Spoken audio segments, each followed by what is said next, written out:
To understand deck airflow to get better cut quality, there's two components of airflow. The main flow, which is obvious as you see the material flying out to the right-hand side on a side discharge deck.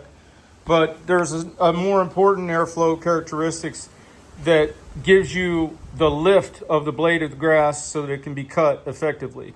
If you think of main flow, pushing across tall grass, it bends it over. So that would not function well as far as getting good cut quality.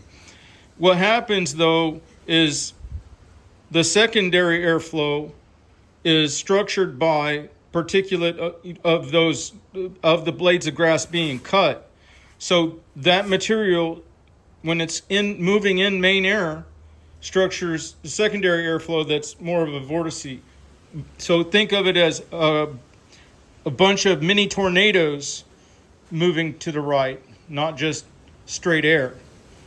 What makes it not straight air and therefore gives it lift is the mini tornadoes, and those can only be made by a certain volume of material leaving the deck. So that's why you would experienced person would have a different pace for different areas, and depending upon how they had their blades set up with high lift, low lift, whatever.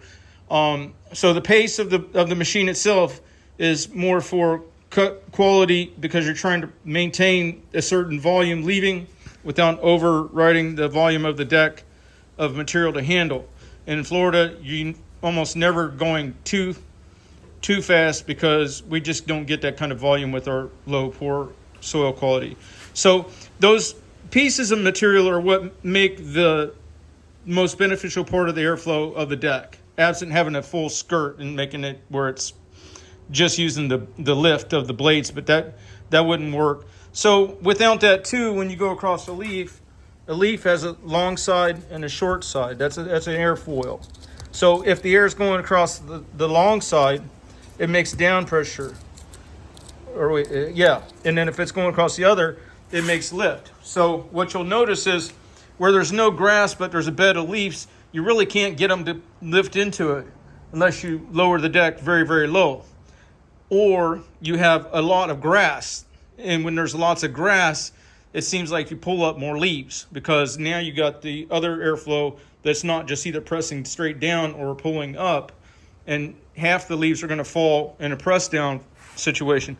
So the problem becomes if you've taken the time to curate your lawn species where you have that taller plant where you can take the yield, the part of the plant that wants to be given to complete the soil cycle and feed the microbes, then you can successfully cut at a taller cut height because you have enough volume coming off because your density's increased.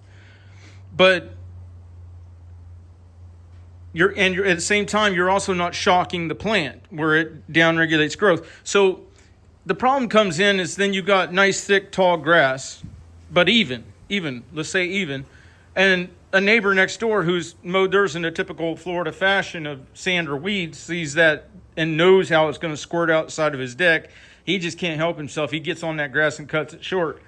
Now your problem is that when you try to cut it, it's this exhaustive process where you got to deal with the customer saying, "Oh, it looks like you didn't do anything. All I see is your tire lines," and and just getting a few tendrils and just micro dosing the soil with what little yield you can, and not even having the correct airflow. Because on a weed, now I wish we'd get an airflow here. It's been windy as hell, so that I could show you how a plant trills and stands up in that vortice airflow configuration. But apparently one won't show up. It's not uncommon to see it in real world in nature because as the wind moves between structures, it can create the spiral effect. Okay, so back to the other. When you're dealing with weeds too, just like leaves, they're very difficult to cut because they'll have a stem. And then usually they got some leaf structure that stays close to the ground because they're more about taking area, all right, instead of going high for canopy. So the structure of the stem is there to influence you to cut. And then to make it look good, you have to cut very low. Now you'll never get the density. Now don't look at this because I've been doing a lot of work here, but I'm trying to find a weed. Weeds are structured in a way where that stem is flexible in almost every direction. And you don't have the volume around it because of the way it grows and broadly covers, where you going to have enough discharging material to make it stand. Besides its cylindrical stem not being influenced by those vortices like a flat stem grass. So they're nearly impossible to cut until you get very low. And that's another thing is, if you look at the composition of an area, I had a lawn I was at the other day, and the neighbor had been coming and cutting part of the front lawn out of, I don't know, misplaced whatever. So you could distinctly tell where where he had not cut and where he had, even though it'd been months later, almost a year later actually, but it was at this time of year where weeds were, popping. So you could tell by composition exactly where my core species of lawn was still there, thick and abundant, and then where he had mowed, there was all of the, pre-season weed shakeup that you would normally have. So when they mow low, then they force you by circumstance to cut to their height, and they weren't even supposed to be on that lawn, but it's a low margin business. You can't be out there petitioning and politicking the reasons for doing it the right way, because when you take just yield, now you're not down regulating the creation of oxygen and fertile soil and everything else. So it's a struggle. It's going to be something I'm going to incorporate with a landscaper's bill of rights. It'll also have the requirement for MSDS on all these lawn chemistry companies that are spraying, which is just right. It would have factors as far as dealing with the populace on parking rights, because whatever customer you're serving, they did pay for the taxes for a certain part of the road, and there's traffic issues that need to be dealt with, where in some areas it seems like the right of way is a right to kill if the landscaper guy happens to not see you. There's a lot of issues that would go hand in hand with police and making sure that